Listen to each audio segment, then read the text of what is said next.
G'day guys, I'm going to share with you 5 tips that you should use when sparring. This applies to boxing, Muay Thai in fact. It also applies to BJJ, wrestling, MMA, that sort of thing. This will be more specifically aimed towards boxers and Muay Thai fighters, but being that this video will not be about the techniques you should use with sparring, but more the mindset you should take when you're taking to your sparring. This can absolutely be applied to any other discipline.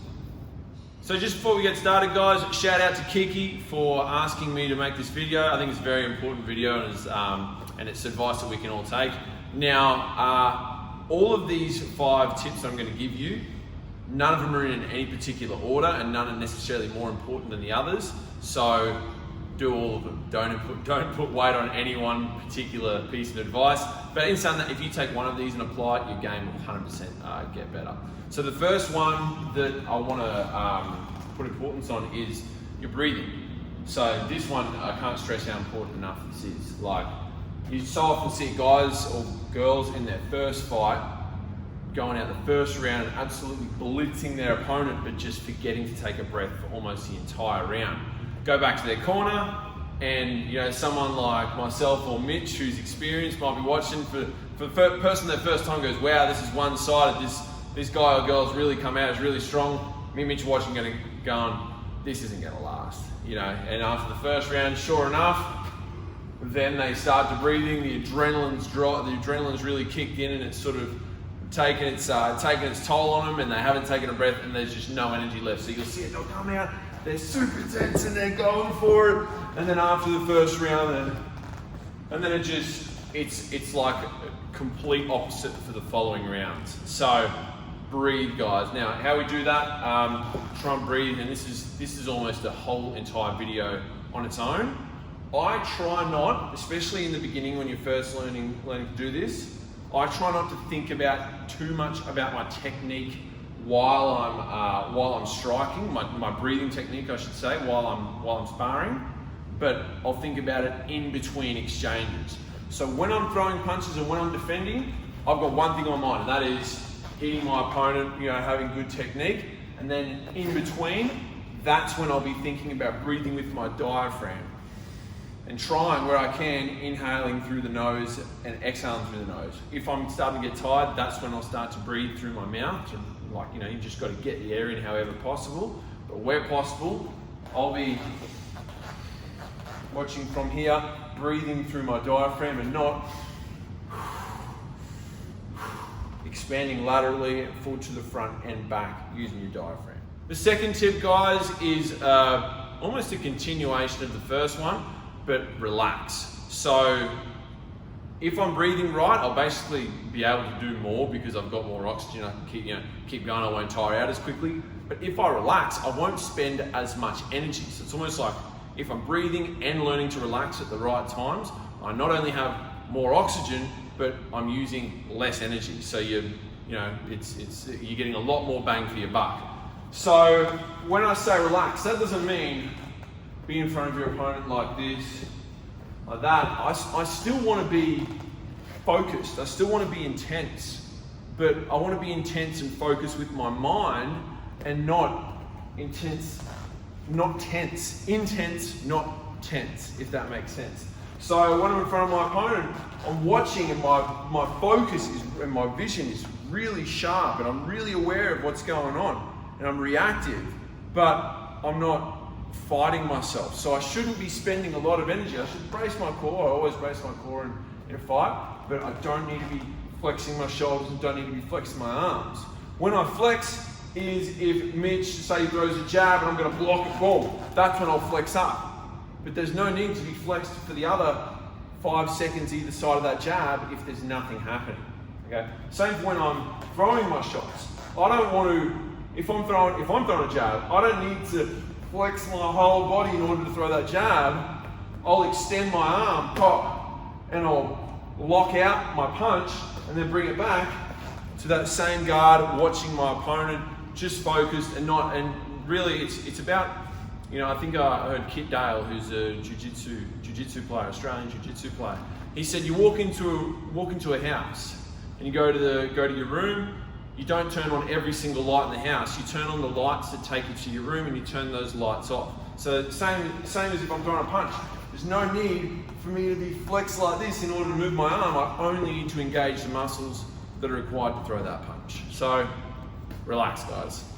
Guys, tip 3, 4, and 5 are all link into each other. They're all related, but also three very important points. So I'll go through all 3 of them individually. Number 3 is don't try and win the spar. It's so important to put your ego aside and not necessarily be the best person in the room all the time. Like with my fighters, our TFC fight crew, I always say every ship rises on a rising tide. So a big part of my sparring will be making sure my opponent is also getting value out of it, because if they get better, that allows me to get better. And if I get better, they get better. And then if everyone in the room is doing the same thing and everybody's trying to make each other better rather than beat each other down and make each other worse, we all get good at the same time. So like, this is the big thing at TFC. We're always big on the team rather than the individual. So do your best to not necessarily make it about you winning, but make it about everyone in the room having a good time and getting something out of it. Guys, number 4, again, very closely linked to number 3, is don't only do what you're good at when you're sparring. So often you'll see it, boxers coming in trying their hand, or they want to start learning Muay Thai. And when they spar, all they do is punch. So you get a box, and sometimes that's enough. If you're a good boxer, you're an experienced boxer, and you come into a general Muay Thai sparring, and you get someone who maybe isn't quite as experienced as you, you can definitely get away with just coming in and going punch and overwhelming your opponent with punches, and you may never have to learn with that opponent. You may never have to learn how to deal with kicks, or you may never even have to throw a kick yourself. That could be enough. But if you're going for mastery, and which is what we should all be going for me, you know, learning Muay Thai, learning any martial art, you should always be going for mastery. If you hang around for long enough, you will eventually get an opponent, whether it be sparring or in a real fight, you'll eventually get someone who will not be overwhelmed by your punches. There's always a bigger fish out there. So when that happens, if you haven't exposed yourself to it voluntarily, you're going to be a massive fish out of water. Like, it's going to be completely uncharted territory and it'll be hard to deal with. So my advice is, even though you can get away with just punching, doesn't mean you should. Because if you get someone good enough like Mitchie and I'm just throwing punches, and then Mitchie starts to just kick my leg, boom. I go and punch again, boom. He starts to kick my body, ooh, he starts to throw knees, he starts to throw teeps. All of a sudden, very frustrating for me because I can't get those punches off.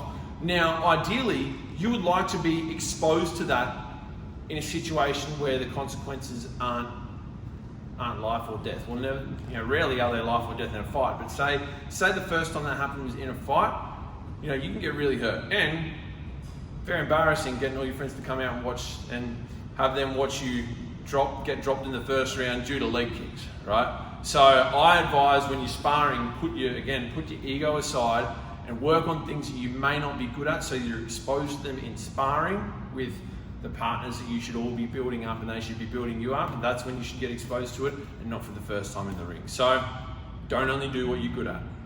Last one, guys, very important one, keep it playful. So when we're sparring, again, this is 3, 4, and 5 very closely linked. We should not be trying to win. We shouldn't be just doing what we're good at. We should be in a good, positive state of mind.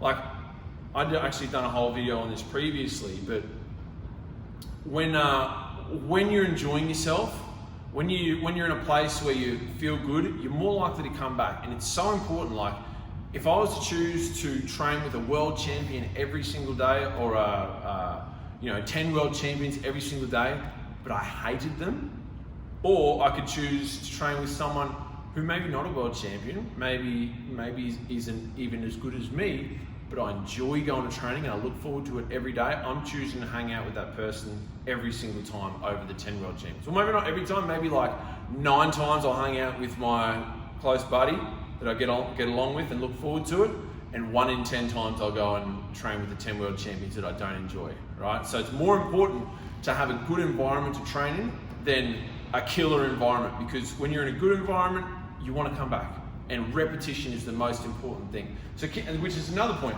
keeping it playful means that me and Mitchy, we can do, you know, and we're just tapping away and just having a good time, like that. We're just enjoying ourselves. We're not trying to hurt each other. I can get more rounds in. So in an hour session, I might be able to do that the whole hour, rather than do 3 hard rounds and then I'm done. You know, that means I got 9 minutes in compared to almost a whole hour of back-to-back rounds. In saying that, like I said, 1 in 10 times I'm going to go train with the 10 world champions. Every now and then you're going to do some harder sparring, but majority of the time you should be looking after yourself, looking after your partners, keeping it positive, keeping yourself in a good mind frame so that you always want to come back. The more you come back, the more reps you get, the faster you learn. It all goes round in a circle. So the last one, guys, keep it playful. Guys, if you watched it all the way to the end, I'm hoping you enjoyed the video. Please hit the like and subscribe button. This is also one of the videos of many videos that we have in our online learning course. So if you got value out of this and want to see more, obviously hit the subscribe. We do put some free videos out from time to time, but we have a whole library full of videos like this, plus a lot more technical advice in our online portal. So please check the link out in the description and feel free to go and check it out.